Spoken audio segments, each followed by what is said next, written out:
This video, the ninth in a series of such videos, contains a number of extended sentences in everyday use that have been translated into their Old English equivalents.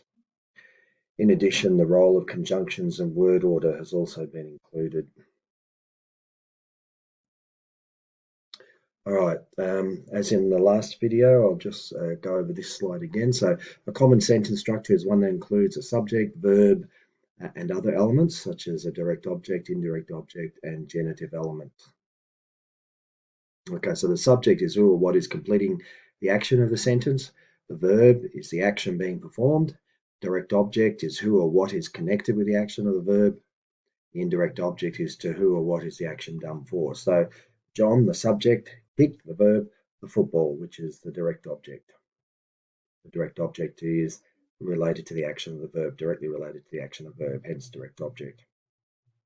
John kicked the football to Sarah. Sarah is the indirect object. John is the subject. Kicked is the verb. The football is the direct object. The indirect object is Sarah. In Old English, the subject is in the nominative. The verb is then conjugated for person, tense, and number.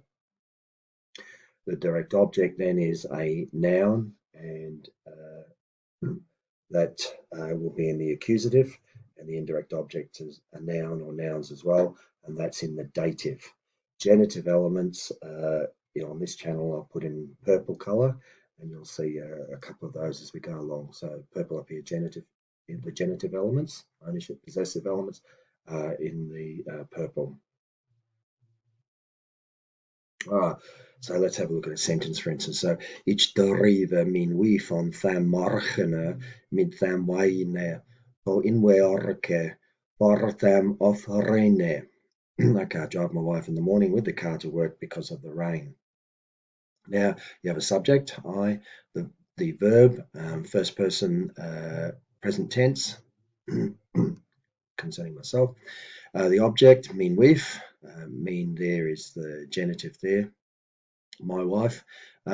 You have a direct object, sorry, mean my wife. Then you have time, manner, place, reason, and generally in that order, but they can be varied as well, depending on what you want to emphasize. Okay, can I just point out here, this without the G dot, see this G dot here? The G dot here has a Y sound, and here it has a G, well, in this case being medial in the middle of the word, or between the first and last element, it has a fricative type sound, a sound. So this one is morgen, morgen. Okay. Now some dictionaries have it without the G dot, as it is here, in which case it is pronounced morgen. Other dictionaries will have the G dot here, in which case it's pronounced morjena, morjena. Okay, depends whether it has. Now some dictionaries have both. Wow. I'm not a linguist, so it's not for me to say which is which. So I just go with the dictionary I have. And this particular case, I chose morgena, but from the dictionary I actually chose it from, I think it's the Old English translator online. It gave both, with and without the dot above. So take your own pick. Okay, yes, that's how to point that. Now, let's say you want to emphasize a particular element. Let's say the manner in which you carried out this action. Now the manner was with the vehicle. Okay, mit tham waina, with the car, and you want to emphasize that. So mit tham waina ich drive min wife. Now, I just made a slight mistake there because the verb must always be in the second place. So if I'm going to put mid tham wain there, then I must put the verb there because the verb must always occupy, in all Germanic languages, it's verb second. So this becomes mid tham waine deriva ich min wave on tham morgen ko in werke for them arena. Okay. So I want to emphasize the manner in which I carried out this action. So it's with the car, that goes there. But whatever happens, the verb will always go second. Other elements then come after that. Now, of course, down the bottom here, I can have the subject, verb, time, manner. See, like subject and verb, very common. And then these can be flipped around as necessary. You can vary them as you like. as you can see here. I may want to emphasize the object first, my wife. Mijn wife derive each on them morgenen met them wine to inwerken for them of rain. Okay, I could do that. The reason I might want to emphasize rain, because of the rain. Because of the rain, drove my wife in the morning with the car to work. Okay, it depends. If you particularly want to emphasize an element, you can place it at the front of the sentence. But just remember the verb must always be second place. In all Germanic languages, verb is second. Okay, so that's a simple sentence clause. Okay, that's the general order within it. What happens now when we start connecting clauses together to make a sentence? Okay, let's have a look at that. All right. Now for the case of three verbs in a sentence. The previous example only had one conjugated verb. So here I go. Ich mij on morgen they thin wayen je heren helpen. Okay, so I can help you move your car tomorrow. Now what you've got is subject I, can. First verb is can, second verb is help, third verb is move. Okay, and so what happens is you have a subject, ich, first verb conjugated, so first person singular present tense, mij, I can. And then you look, and then what happens, all the other verbs, help and move, they go to the end, and they go in that order. The second verb goes to the very end, in its unconjugated form, because we're talking present tense. The third verb, move, that goes second last place, and then you just start filling in backwards. Okay, so this first verb, second place here. Second verb goes to the very end in its infinitive form, that's unconjugated. And any other verbs then fill in here, and they go in also in the infinitive form. So you end up with something like Ich mij on morgen 15 wayen je heren helpen. Okay, I can tomorrow you your car move help. Okay. What else is there? Okay, next one. Let's say we had now instead of three verbs, we've got four. I wanted to help them learn to read books. So I've got wanted, help, learn, read. I've got four verbs here. And so what happens, I've got the subject, I've got the verb in the second place. This is the conjugated verb. Remember, in the second place, it's always the conjugated verb. Any other verbs will go to the end, and they'll go in the infinitive form. That's the form you find them in dictionaries. And so the second verb is help, so that'll go to the end, helpen, and that's in its infinitive form. Very straightforward, the version you find in the dictionaries. Next verb is learn, lernen, that goes in its infinitive form in the second last place. Next verb is read, raden, and that goes in the third last place, also in its infinitive form. Okay, so ich wollte Bolcom hier raden, lernen, helpen. Okay, raden. Okay, it's not the only way I could communicate that sentence there. There's other ways to communicate it. Okay, but that's one particular way, and that's how you do it. And then indirect object and object, they can be order of those can be swapped. You know, here up here in this case, I can put the wagon first and the time second, and then the indirect object, or I can put the indirect object first. So they can all be moved about. What can't be moved though, subject can be moved too.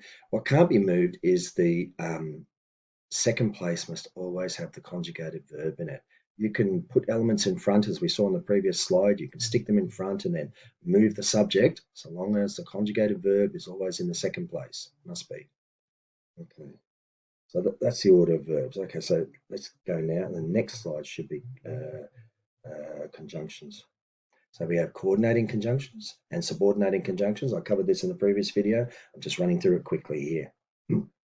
With coordinating conjunctions, they take clauses of the same grammatical weight, the same grammatical value, and connect them to each other. So the word order doesn't change. Subject, verb, object, and any other elements, conjunction, then subject, verb, objects, any other elements you want, all go there. It's all connected that way. And you can have these, there aren't too many coordinating conjunctions, they're quite simple.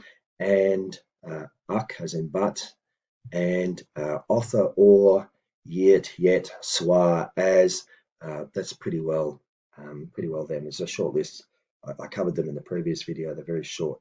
Okay, and they connect clauses of equal grammatical weight. So the word order doesn't change. The word order in this first clause is the same as the word order in the second clause. And if there are any other clauses following that are joined by coordinating conjunctions, then the word order in those will be exactly the same as well. Okay, they won't change.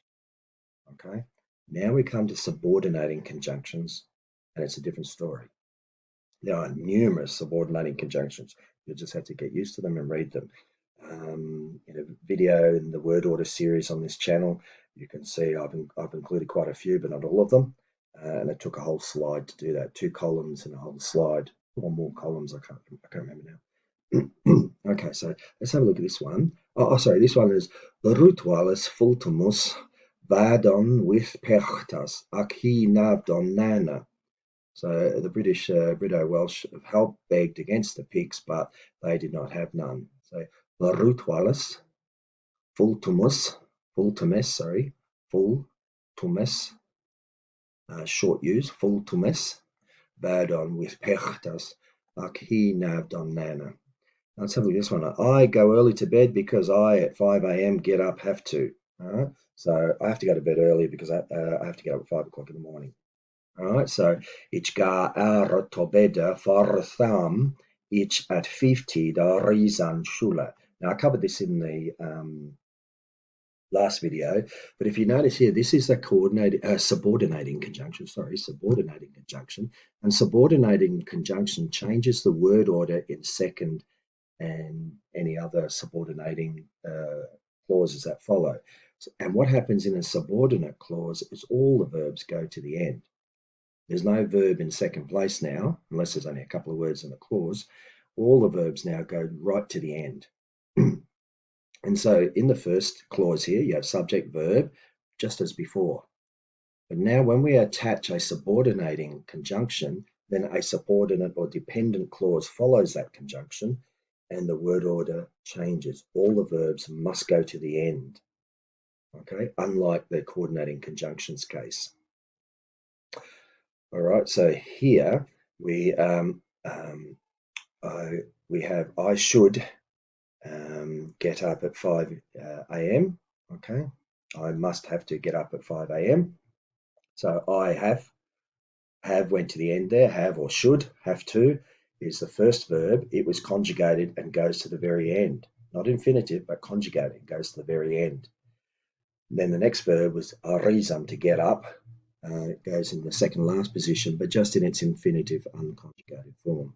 Okay, so that's the difference between a coordinating conjunction and a subordinating conjunction. All right, what else is there? Next bit. All right, so as a rule, the entire subordinate clause, this is following on from the last slide now, we can take that entire subordinate clause at the end and we can stick it at the front if we want. But we have to adapt the entire sentence. So that the entire subordinate clause at the end, including the conjunction, can be placed in front of the independent clause. The subject and the first verb in the independent clause must then swap places. So up here, here's the original situation. Subject, verb conjugated, object, infinitive verb unconjugated, then a conjunction. Now we have a subordinate clause here. All right, and I want to take this whole subordinate clause, see how the verb's at the end there, and I want to stick it at the front.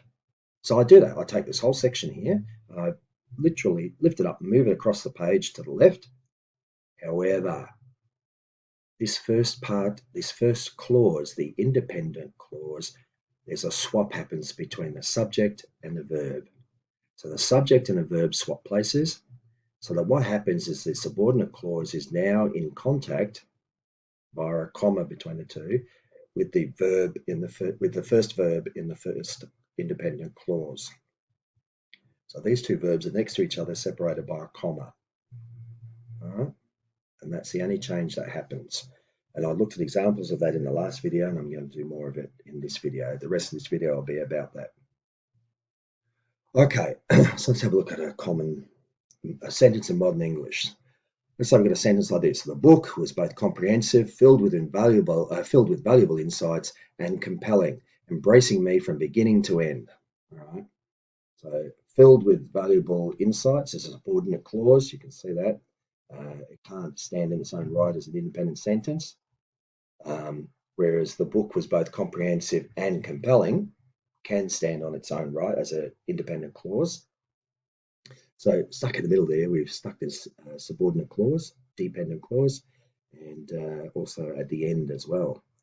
So translate that into Old English, we could have something like Seo bok was aether elvelana larkraft midwerthlich in Jehuda afulenda and ut bachirerende varam aanjene to ande me beklupende. Okay, that's one way you could have.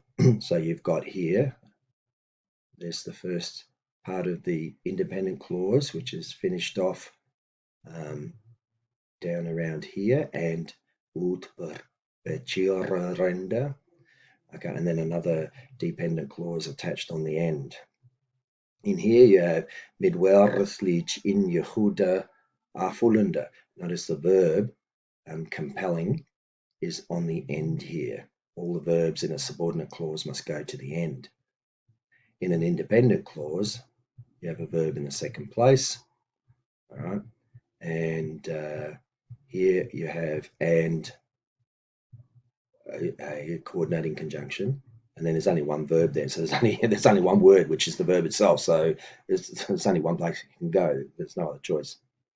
Okay, let's have a look at another way of rewriting that. The book was both significantly informative, brimming with thought-provoking insights, and captivating, keeping me engrossed from beginning to end. So you've got the independent clause here. The book was both significantly informative and captivating. Okay, there it is. Interposed into that is a subordinate conjunction brimming with thought-provoking insights, and then another subordinate clause at the end, keeping me engrossed from beginning to end. So we could say here, Seo bok was aether ja admitchel mid je swinkvolle in Jehuda afvullende and afvullende or afvullende me varam aan jinan to ande bechererende. Two choices of the verb there, both meaning the same thing. They're just two different versions I picked up from the online dictionaries and so on. Okay. Here you notice in the dependent clause here, mid Jesuinkvolle in Jehuda afvullende, the verb has gone to the end. All right. And let's move on because I've got other slides to look at as well. The book was both enlightening, offering valuable insights and inspiring thoughts, and captivating, keeping me engaged from beginning to end. Or the book was both enlightening, offering valuable insights, and engaging, keeping me hooked from start to finish. So we could say, Seo bok was beien Jewitterende werthlich in Jehude, Jesichende, and Abizjende. Megarape varam fuslicum to jaandunge jahaldinge. Okay. So here you've got was the verb, first verb conjugated. Okay. And then you have another verb enlightening, which has gone to the end in its infinitive form, as a normal clause would. And interspersed with that is subordinate clause. So the verb in that goes right to the very end. Okay. In sichende, which is in its past participle form, and it's referring to something in the past. So the verb at the end there goes into its past participle form. And abizjende, there's only one word in that clause. There's only one place it can go. And then megarapa, this is a dependent clause as well. So again, the verbs are just going to push all the way to the end. There's only one verb there. Faram is a preposition. Jahaldinge, okay, so holding, in keeping, engaged, sorry, me, engaged, and then keeping here, holding, keeping. Okay, I better keep going. I like to unwind by listening to soothing music and practicing mindfulness meditation after a long day at work. Okay, so words that are going to be in Old English in the dative, green, In the blue, there's the accusative. The red is the subject, and verbs are in black, but also adverbs and prepositions are also in black as well. I'm starting to think maybe I should put adverbs and prepositions in grey or something, but I might do that in future, but I'm not sure. But at the moment, take verbs, adverbs, and prepositions as being in black. So at is a preposition, after is a preposition, but on Winden is a verb, and tender is also a verb. So ich liedje behalustinga sawazunga sawayel rade on winden and tender de pudie yehide after ana langne day at werke. Okay, so I like by listening to soothing music, unwind, and practicing deep mindfulness after a long day at work. Okay, here notice we've got there's an and, which is a coordinating conjunction. Okay, so there's quite a bit.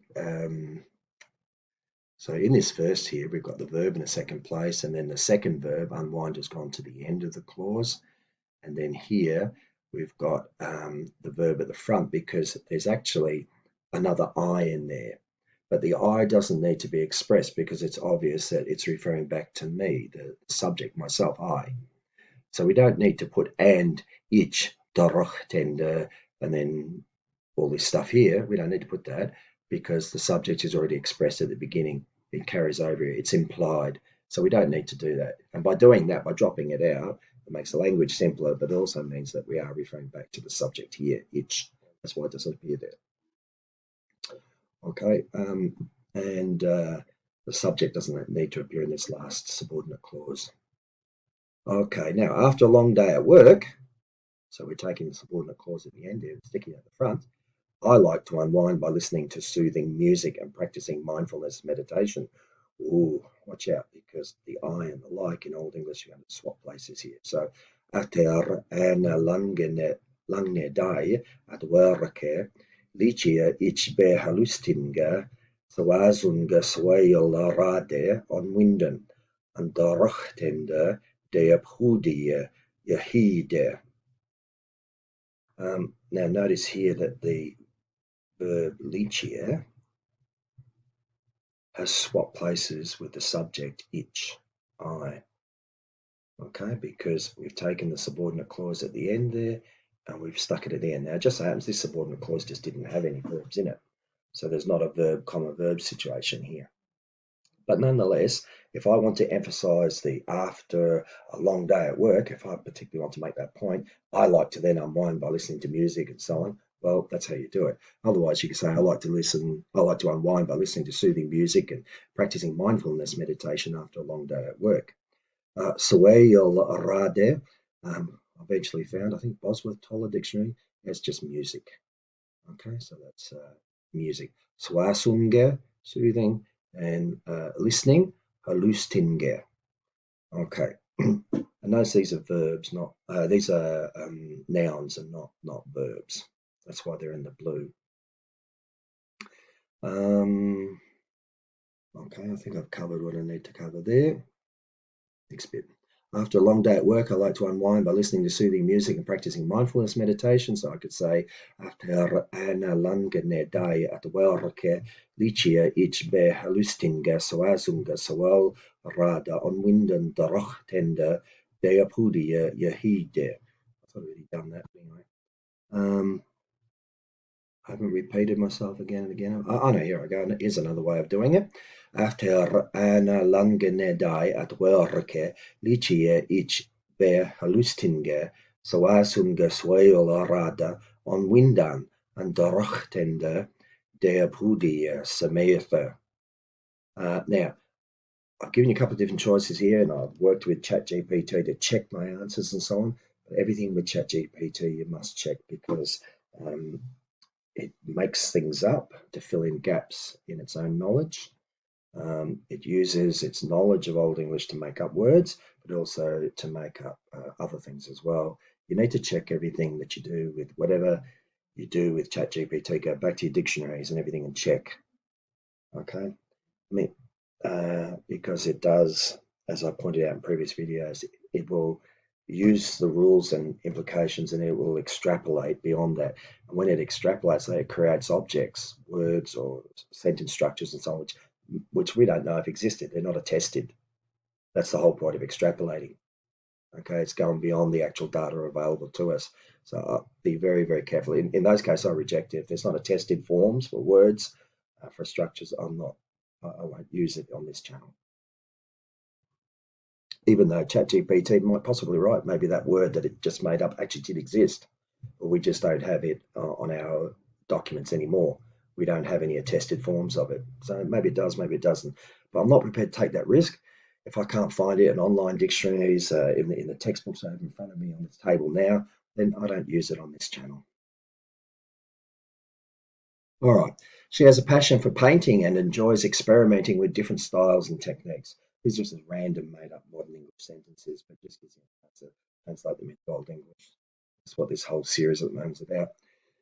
Heel have a stollinger for vijanden en beruchteth mid onjeliedje wiezen Amerian and Theo fastnesser. Okay, so she has a passion for painting and enjoys with different styles and techniques. Okay, experimenting. Amerian is a verb and it is experimenting. So passion, painting, different styles, techniques are all in blue. This is a noun, passion. She has, third person singular. Heel haveth, for vijanden and beruchteth. Because there's no dot above the C, I should say beruchteth. My apologies for saying beruchteth, but again, dictionaries can differ a bit. That could be a C dot, and in some cases you may find that. In the particular dictionaries I saw making this, beruchteth would be the form. There's no dot above the C. Mit unjeliedje wiezen Amerian and Theo fastnesser. Okay. Another way of doing all that is so these are coordinating conjunctions, so they don't change the word order. Okay, you're just going to, the subject doesn't need to be expressed. We don't have to say she has a passion for painting and she enjoys experimenting with different styles and she something has techniques. We don't have to say that. The subject is implied. The subject is right at the beginning of the sentence here. These are coordinating conjunctions and in Old English, and. And so they join objects of equal grammatical weight or value. All right, and so they have the same word order. She has a passion for painting and enjoys experimenting with different styles and techniques. Another way of saying that is heel haveth Tollinger for vijanden en beruchteth mid missenliche stilum, Amerian and craftes. Okay, same thing there again. No subordinating conjunctions in this case, so we're not packing the verbs on the end. All right, we can either watch movies or have a quiet night indoors with a board game. Okay, so board game will be in the dative, a quiet night in the accusative, movies in the accusative, either that has an accusative form.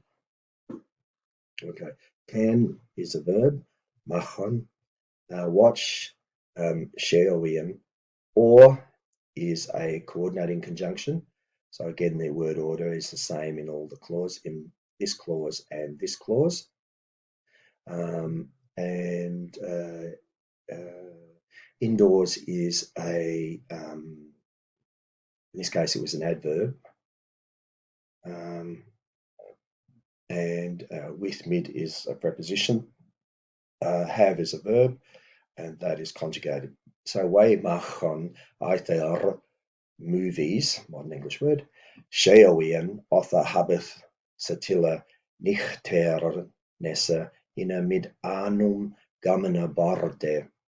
Okay, you could probably have made up a word for movies, and I think in a previous video I think I called it Teverunga, something like that. Or you could use a combination of the word move and picture. I've just chosen to use the modern English word here. And no reason we can't do that. Obviously, movies didn't exist in the Anglo-Saxon period. Okay, we can either go to the movies or have a quiet night in with some board games, plural. So, we machen either movies gaan other habit satilla nicht in a midsummen gamene barde. Okay, some game boards. Okay, or now we can either go watch movies, different version again, or have a quiet night indoors with a shared board game. Now, or and coordinating conjunctions, so word order is not affected. Okay, so we can say we machen either. I've got G dot there. We machen either to watchen movies. Gangan other habeth satilla nicht mit einem Borde Yamana. Okay, so that's a shared board game. A board together, shared communally, Yamana. Can I just say here, this has got the C dot above it, the palatalized C. Normally when you see double letters like that, then the double letters have their original value. So you'd expect to see wakan, wakan. The dictionary I looked up said wachan. I can't remember where I got it from, but wachan, double C. So I don't know. We'll have to go with the palatalized double C. But you'd expect normally for doubled letters that it becomes its original value. So the C's would become a K, and double G would become a double G, G. So this would be, you'd expect this to be wakan. But anyway, wachan in this case, wach-chan. Let's keep going. The company aims to expand its market share internationally and establish itself as a global leader in the industry. Theo Jemanovic will nature Marathe at Theodnusa to Araran and Satella Hura Suf to Werolde Steorand on them Karafte. Okay, so genitive Hura, it's then Hura Suf itself. To world leader on them karafta in its field. Okay, araran to expand, and satella to position itself.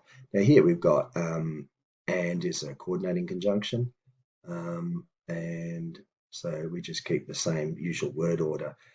The subject again is not expressed explicitly at the front because it's referred to back here. And this hura sulf is the genitive, okay, itself. Another version of that is the company aims to expand its market share internationally and establish itself as a global leader in the industry. So Seo Yafea, my apologies, Seo Yafea shipper will not chiapinge Yelita over Theod Earthan to araran on satella self, sawa what werolde la teo on them karafte. Okay. All these words in blue, the accusative, chiapenga, it's market like here. So will not aims to, and then expand goes on the end, to araran, okay, to expand. So that second verb there goes to the very end. Then you have the coordinating conjunction and then here the subject is not expressed, it's missing because it refers back here. It doesn't need to be repeated. So this next clause of the same value as the first, same grammatical value as the first one is simply referring back to Seo Yafea shipper, the company. Okay, keep going. I chose to walk in the park to enjoy the fresh air, although it was heavily raining. Although is a subordinating conjunction. Its chairs on that eres them versen yathula lufta yabarukan gangan. Theak hit was hevelicha rined. Okay, so there's a subordinate clause in there. Notice how we've got comma, subordinate clause, and then hit was hevelicha. And what happens now is I want to take this subordinate clause and I want to stick it at the front. I notice in the subordinate clause here, was, rened. Was and rened are verbs. They've gone to the end. Hevelicha is an adverb. That's why I keep it in the black there. It's actually an adverb. So the two verbs, was and raining, have gone to the very end. So what I want to do now is Thek hit was hevelicha rened, sorry. Although it was heavily raining, I chose to go for a walk in the park to enjoy the fresh air. Thek, it was heavily rened, cheas, ich, on that erch, them verchan yethula lufta, yabarukan gangan. As the stroke here means you could say for the fresh air, verchan, fresh air, you can use yethula, but I also found in the dictionaries you could just use lufta. Okay, so both slash, that means you have two choices for air. Notice here, when I've moved the subordinate clause here to the front, nothing's changed with the subordinate clause, but the independent clause, ich chairs, first two words swap places, so that we have two verbs separated by a comma next to each other. Rined chairs. Okay. And notice still the two verbs from the original clause are still at the end, the other two verbs, sorry, enjoy and walk. So gun is walk, goes to the very end in its infinitive form. The next verb to enjoy goes in the second last place, also in its infinitive form. Okay, the video's getting a bit long. Okay, this is from Bright's Anglo-Saxon Reader, which can be found online at this link here. Okay, and they all were fighting against the king until they had slain him. Okay, now, I meant to highlight some things. Until is the subordinating conjunction and subject and verbs and so on, but all right. Und hier alle onthonna König waren vechtende. Of that, hier hina afslayene have done. Okay, so in the subordinate clause, both verbs have gone to the end, and we have the subject and the direct object. Here, they and him who was slain, the king. Notice the verbs have all gone to the end. It's a subordinate clause. Off that is a subordinating conjunction. The verbs in this clause must go to the end, and they've done that. So had goes to the first verb in the subordinate clause. Had goes to the very end in its conjugated form. So plural conjugation. Okay, it goes back here to the end, have done, and then slain goes second last position in its infinitive form. Exactly done that. So here's a document from the Old English time, story of Kuna Wolf and Kuna Herd, and you can see that at work. Also, the original independent clause on here, they all. Okay, there's the subject at the front. On thona kuning, waren vechtende. They've shoved the verbs to the end. Even though this is a coordinating conjunction, you expect that you could have, say here, alla waren on thona kuning vechtende, but they didn't. They've put them to the end there, so a little bit odd. So there can be exceptions to the rules. Now, there could be a misprint in documents, who knows, but because a little bit later on, when using similar words, a little bit different outcome. Okay, so let's go further down in the document. It says, further down the same story from Bright's Anglo-Saxon Reader, and we have, but they were always fighting until they all lay except for one British hostage, and he was severely wounded. Then in the morning, the king's thanes who had been left behind heard that the king had been slain. So ak is a coordinating conjunction. Ak hier similar vechtende waren oth hier alle laien buton anum brutischem jisle. On se sowieso gewundert was.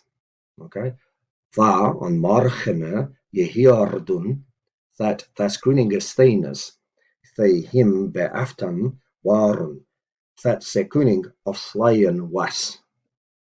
Okay, now that is also a subordinating conjunction. Oth is a subordinating conjunction until, and that is a subordinating conjunction. They, as in who, is also a subordinating conjunction. So, but notice here, here we go. First thing here, we have a similar is an adverb. They always, similar, adverb. Fighting were, okay. Now, what's happened is that they've shoved they were always fighting, and they put the were at the very end, even though they expect it to be here, right there. Here waren similar vecht, and somehow they put it just to the very end there, even though this is not a subordinating uk is not a subordinating conjunction, but a coordinating one. Anyway, so variations can happen, but meaning is not lost. We still understand what they're saying. Oth, subordinating conjunction. Here, ala lion. Okay, and then Bhutan is another subordinating conjunction. But notice in this short clause here, subordinating clause, lion, the verb has gone to the end. The subject at the beginning, the verb at the end, as you'd expect. Bhutan, another subordinating clause.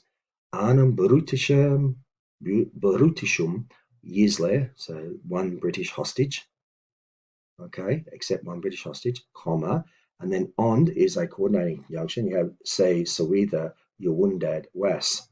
Okay, and here it's comma coordinating conjunction, but really meant to be a subordinating clause. And he, say he, masculine say meaning he, very wounded was. Okay, so was has gone to the end, even though you might expect it say was very wounded. You expect you're wounded at the end. Keep going on. Then in the morning heard that subordinating conjunction.